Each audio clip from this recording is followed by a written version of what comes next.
Coming to you from the Deep South, this is the Blue Collar Leadership Podcast. High-impact leadership is not reserved for leaders, and it has nothing to do with your position, title, or rank. However, it does have everything to do with your character.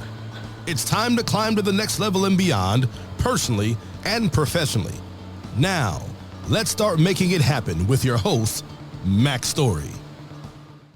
Hello, and thanks for listening to the Blue Collar Leadership Podcast today.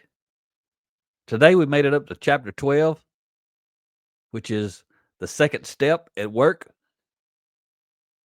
As I talk about Rhea's book, The Ladder of Influence, subtitle, 5 Steps for Climbing to the Next Level and Beyond. So if you've been following along, you know this is part 13 of 31 in this series, but we're on Chapter 12. Remember, I had an intro, so intro was actually part 1, and then part 2 started with chapter 1. So that's why it seems a little weird like that. We're on part 13, but we're actually on chapter 12, which is titled The Second Step at Work. This is podcast episode 446, titled Developing Your Character at Work. So I hope you listened to last week's episode. It's talking about the checklist of character development at home. And we got another checklist. And I love, like I've said every time probably I do these, I love these chapters where she's got the checklist because it's powerful. It's why I encourage you to have the book, because you need to see these checklists. You need to have all these checklists in all these different chapters. You need to flip through this book from time to time, see have you improved, because very few people, if any, are going to be able to go through this book and be able to check off every one of these items. If they're being 100% honest and authentic, most people can't go through here and check off every one of these, especially if they're just beginning their character development journey. They may not be able to check off any of these items. There's a lot of items, and there's far more things than there are even on these checklists. You could make a whole book of nothing but checklist items, 10 or 12 books. There's a lot of work to do. This is just to get you hitting the high points, getting you focused, get you moving in the right direction. So let's talk about the second step at work, character development at work. Rhea says the irony of climbing to the second step on the ladder of influence at work is that it doesn't start at work. What she's talking about there is what we talked about before. You got to start working on you when you're not at work.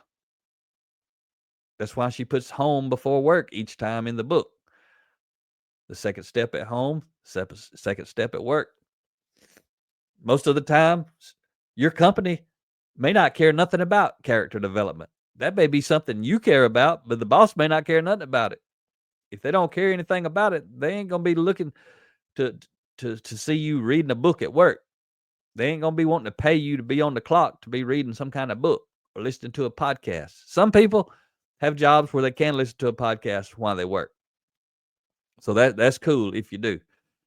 I know Joshua Davis up the city of St. Peter's, he was in a role where he was able to listen pretty much all day if he wanted to. He could put his AirPods in his ears, turn on a podcast, do his job, and listen. And he's went through all the episodes of my podcast. When I spoke with him and got to know him a few years ago, at that time, he was telling me he'd went through all the podcasts. And over the years, as I mentored him, I mean, I remember hearing him say at some point he had listened to all the episodes twice at least, some of them multiple times. He'd just play the same one over and over till he really felt like he was getting what I was saying in there. But most people ain't in that situation. Your work's usually not going to pay you to develop your character. Unless you work in one of those exceptional companies that values character development. Then they're going to pay you to sit in a room with your coworkers and listen to somebody like us come and speak. And they're going to buy you books, and people are going to facilitate book studies, and they're going to get you enrolled in video courses like we have and other people have. That's what the good companies and good high impact leaders are doing. They do value it. They're going to pay for it, and they want you to get it. They don't want you to just do it on your own. They hope you do it on your own, but they're going to make sure you get some of it because they're going to do it at work as well.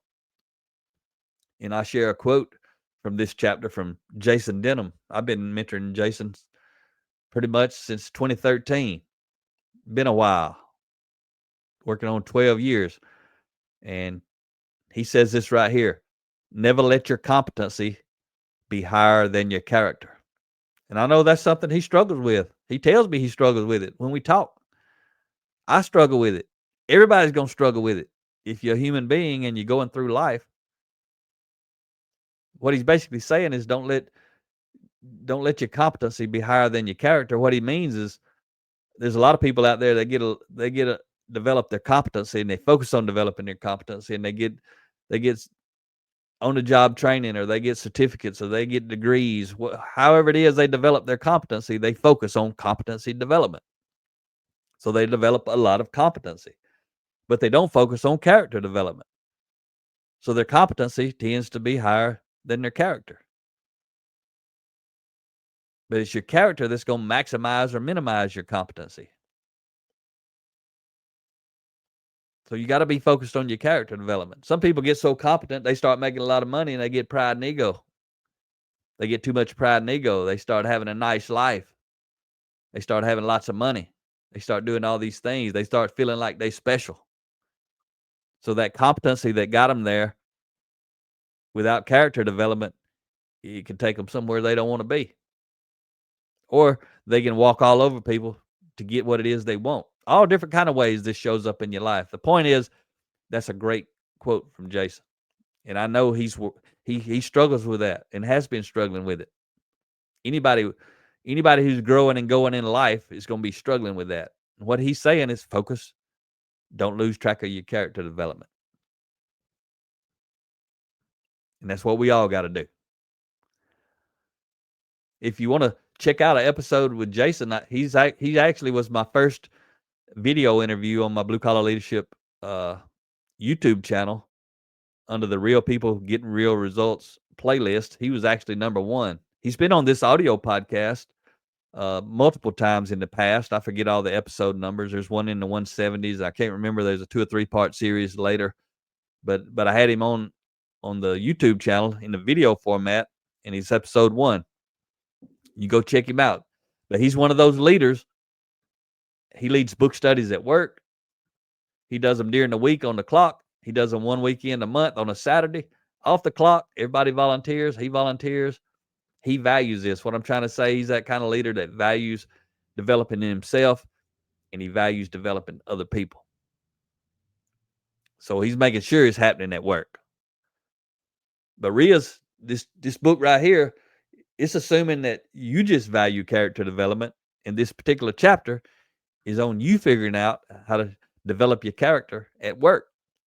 She says, when opportunity appears, it's too late to prepare. I'll tell you this right here. If you ain't developing your character, you should go ahead and plan and expect to be passed up and passed by those who are. You may be fortunate that you ain't developing your character and nobody on your team is developing their character. But if somebody on your team is developing their character and you're not, you should expect to be left behind. They may not leave you behind at your current place of employment. They may not get promoted there, but they're going to get promoted somewhere. They may leave from there and get another job, a better job, or they may leave from there and start their own company and their life gets better. I'm talking about in the big picture. If you're not developing your character, you're going to be left behind by people who are. That's just how it works. It's a principle. It's going to happen. Ria says many people miss out on opportunities at work because they aren't willing to put in the time and invest in personal development up front. But she also says, walk in the door every day determined to shine. Help your coworkers. Help your boss. Help your customers. Some people say, but I don't like my boss. Well, guess what? Help them anyway. Because if you're doing a bad job to make the boss look bad, you look worse. And somebody's always watching you. That's the worst thing you could do, is let a bad boss cause you to choose not to be a phenomenal employee, not to be a phenomenal high-impact team player. You got to be a high-impact individual and a high-impact team player. And if you're a boss, you need to be a high-impact leader. Everything you want to do got to be relative to high impact, which means you got a high degree of character and you got a high degree of competency. If you don't like the boss, you do a phenomenal job. Why are you looking for a new boss? But you don't do a bad job just because you don't like the boss, or you don't like your co-workers, or you don't like the company you work at. That ain't got nothing to do with who you are. Who you are has got something to do with how you work, where you work, the type work you do or don't do, who you do it with or won't do it with. All that's your character. Rhea says, make sure you over-deliver on your projects. Don't make commitments you can't keep. Boy, whether it's at work or it's home, that's a simple one right there that I cannot stand somebody tell me they're going to do something and not do it. Even if it's call me. Sometimes it's something small as that. Somebody may text me or something, or I'm talking to them or whatever, they're going to call me back, or they text me and say, I'm going to call you this afternoon or tonight, and then they don't. If somebody says they're going to call me tonight, I'm expecting they're going to call me tonight. I'm keeping my schedule open. I'm waiting on them. I'm expecting them, because if they told me they're going to call me tonight and I said, okay means I'm going to be available. And then I make sure I'm available, and then they don't call. That's a big withdrawal in my trust account. And if somebody does that over and over to me, they're going to lose a relationship with me, because I don't like it. Now, they don't have to say they're going to call me. I ain't going to get upset if they don't say they're going to call me. I get upset if they say they're going to call me and they don't call me. And it relates to anything. Anything somebody tells me they're going to do and don't do it. I'm sure it's the same with you. And I'm sure I fail at this myself sometimes and probably don't even know it. But I got to try to be focused on it as much as possible. And that's what Rhea's saying. Don't make commitments you can't keep. If you make a commitment, you got to do your best to keep it. If I say I'm going to call somebody tonight, I'm going to put it on my phone, and I'm going to put a reminder on there, and 5 minutes or 10 minutes before I'm supposed to call somebody, it's going to remind me that I'm supposed to call somebody tonight. I may or may not forget, but if I got that on there, I'm going to increase the odds that I ain't going to forget. Because just like I don't like people telling me they're going to do something and they don't do it, if I'm telling somebody I'm going to do something, I got to do my best to try to make sure I do it. And I don't get it right every time. I'm telling you, I fail, and sometimes I don't even know that I fail because I have forgot. Or I might have said something and something popped up before I could get my calendar appointment put in, and then something else pops up, and then I forget to put my calendar appointment in, and then I get tangled up on something else. That can happen. I know that it's happened. It probably happens when I don't even know that it happened. But I know when it happens, I'm making withdrawals in the trust account. I don't want to make withdrawals. I want to make deposits as often as I can. I can tell you something I don't do, though. I don't tell somebody, the same person, over and over and over, I'm going to do something and not do it. That's pathetic character when you do that. If you're doing that to somebody, you got a whole lot of work to do. So we're talking about at work. And you know I love the checklist that Rhea's got in these chapters. So I'm going to go through this checklist. You can be thinking mentally, can you check this off with integrity? Can you check it off authentically? Can you check it off honestly? And there may be some people you can check it off with and other people you can't check it off with. But you got to look at it in general. Pretty much, if you can't check it off with everybody, you don't get to check it off in the book. You got work to do.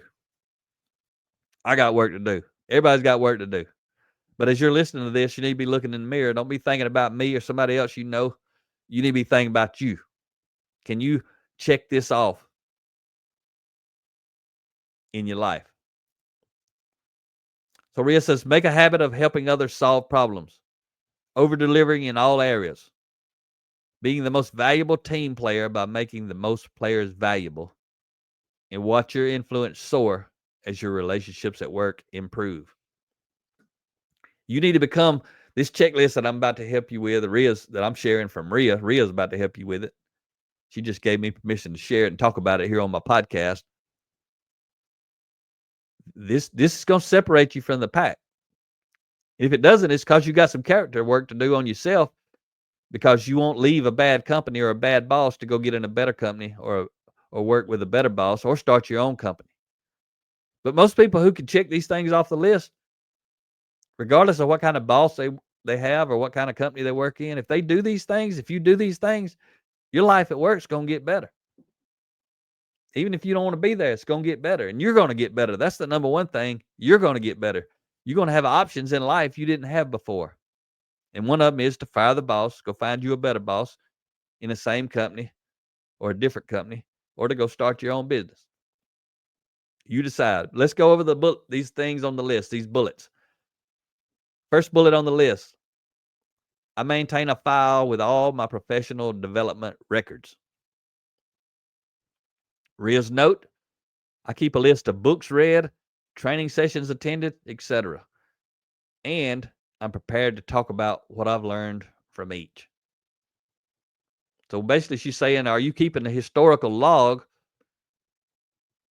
of your personal development? She's talking about relative to character development. That's what this chapter is about.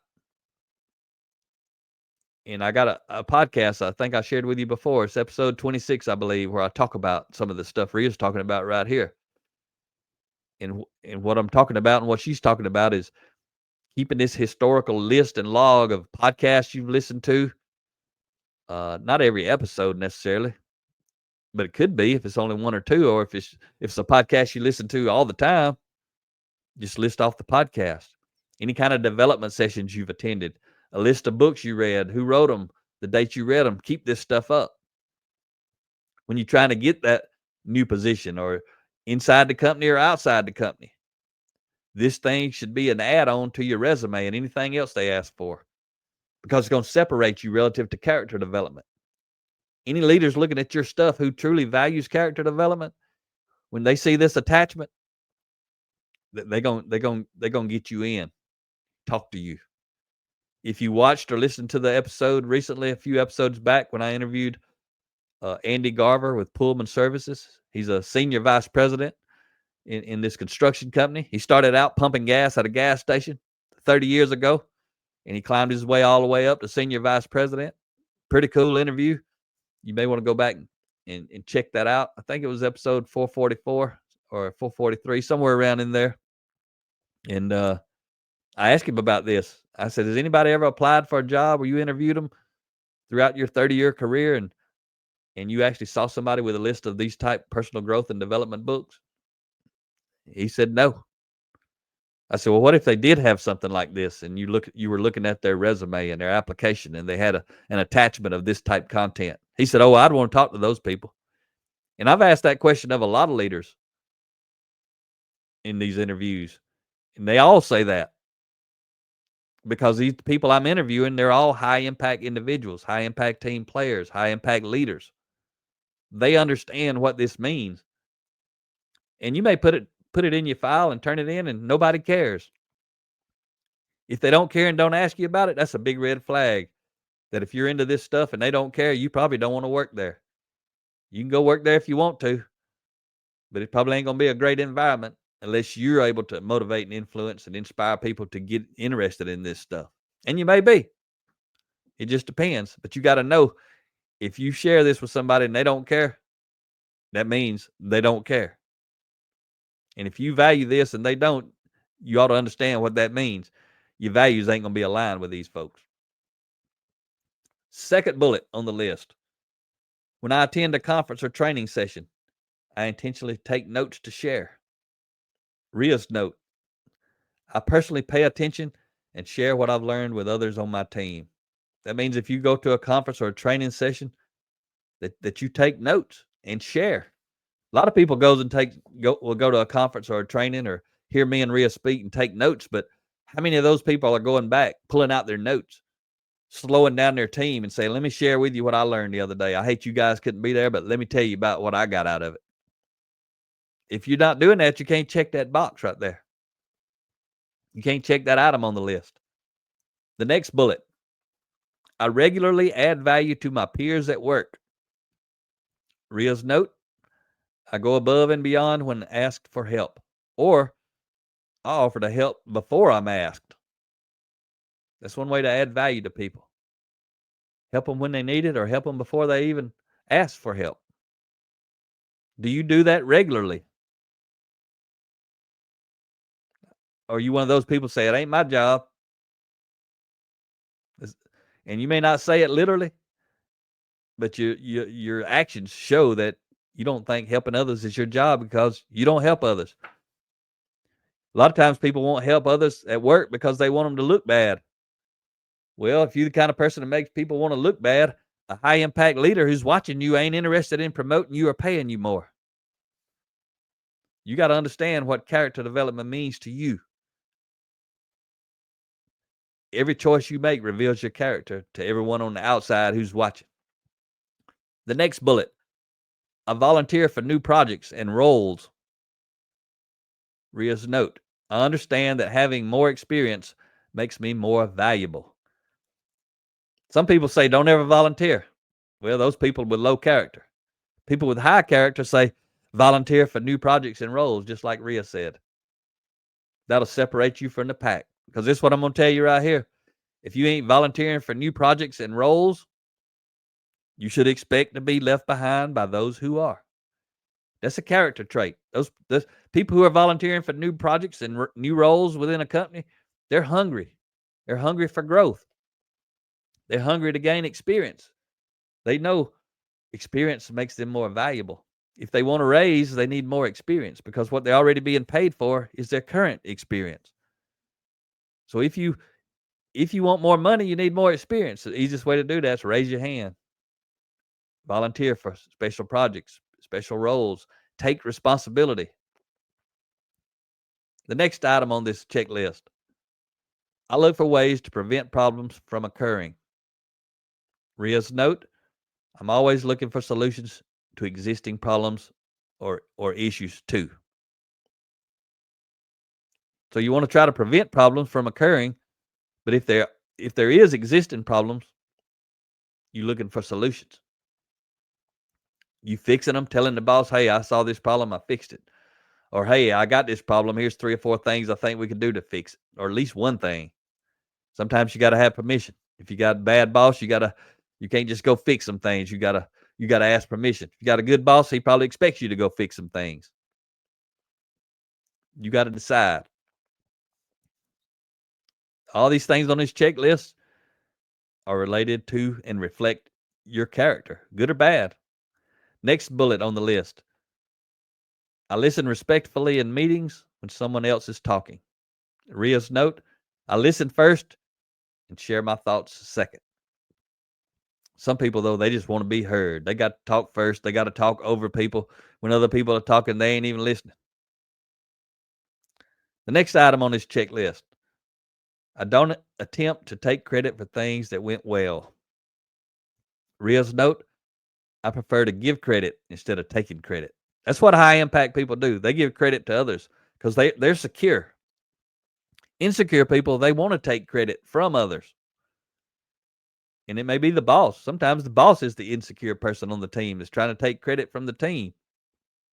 They're trying to make themselves look good at somebody else's expense so they can get promoted. But it happens down at the peer level. You could have an entry-level workforce of 10, 15, 20 people in one department or on one team, and you got folks on there trying to take credit. Look at me. Look what I did. Then you got other folks trying to give credit. Guess which one has a higher level of character? The person trying to give credit. The next item on this checklist, I don't blame others when things go wrong. Ria's associated note, I take responsibility for what I did or didn't do, could have done, and should have done. That's some high impact personal leadership right there. I take responsibility for what I did or didn't do, could have done, and should have done. I'm responsible is what Ria is saying. Weak people of poor character, they blame others when things go wrong. They pointing fingers. Sometimes everybody on the team's pointing finger at somebody else on the team.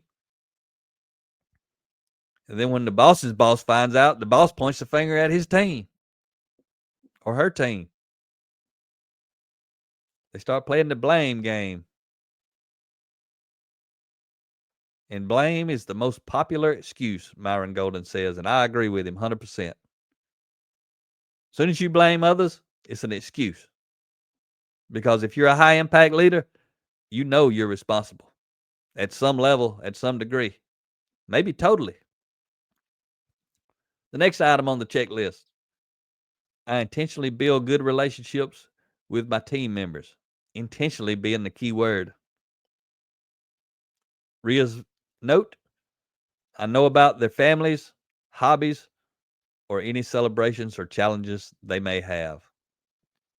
You know, I told you I was in a previous podcast, I think I told you I was reading It's Your Ship by Captain Abershaw for at least the third time, I think. I can't remember. But it's one of the things he took. When he took over that worst ship in the Navy at the time, one of the first things he did is start building good relationships with the whole crew. 310 people on his crew. He started building relationships. He started learning their names. He started learning about their families, if they were married, if they had children. Pretty powerful. And he knew their names. He would use their names. He even got the, I guess the HR, whatever they call it there, to tell him about their spouse's birthday. And then he would send a birthday card from the ship, from him, to the spouses for the spouse's birthday who were not in the Navy. They were back home. And he started sending them birthday cards, wishing them a happy birthday from the ship and the ship's crew. And he was the captain.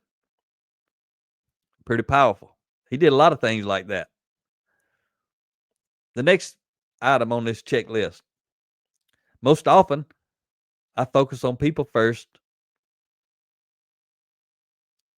and tasks seconds.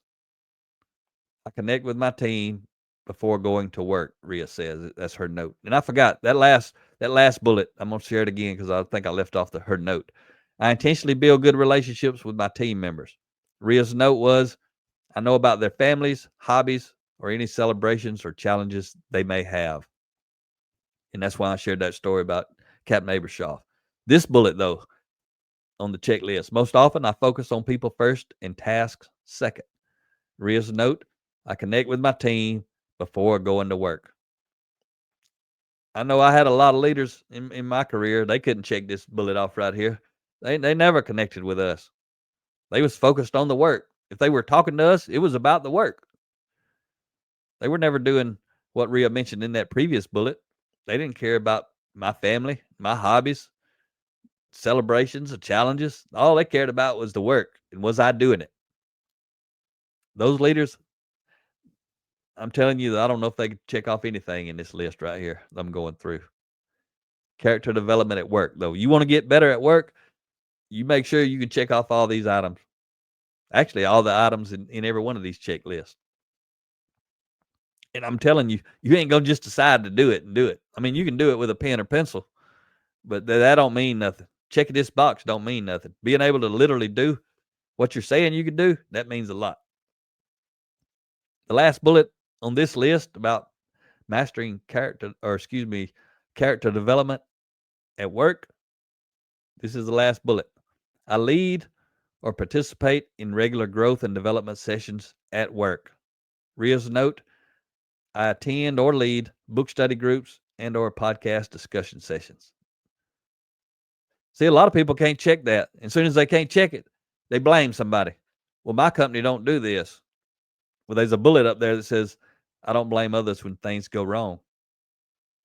If you look at this bullet, I lead or participate in regular growth and development sessions at work, and say, well, I can't do this because my company don't do it. Well, you can't check off that other bullet about blaming somebody because you just blame somebody. You also can't check this one off. I know people whose companies are not doing this, but I know people who work at a company that don't value growth and development, and they lead book studies at home. They lead book studies at work. They lead discussions on break or at lunch. They might play a podcast or open up a book. I know a lot of them, they take my book and open it up and they'll read a paragraph or a quote and then they talk about it. That's all Ria's saying right there. Are you being responsible for growing and developing other people at work? Doesn't matter what your boss is doing or the company's doing or HR's doing. What are you doing? There ain't nothing stopping you but you. All right. Hope you had your mirror out. I'll be back with you next episode to talk about mastering the second step, character development. It'll be the final chapter in this step of character development. Then we move on to competency development. Hope you enjoyed today's episode. Keep climbing. Talk to you next time. Make it happen or someone else will. It might as well be you. Are you serious about taking your career and your life to the next level and beyond?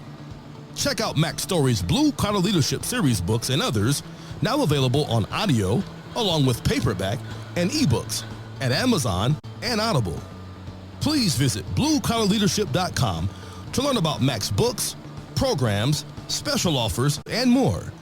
Thank you for listening to the Blue Collar Leadership Podcast.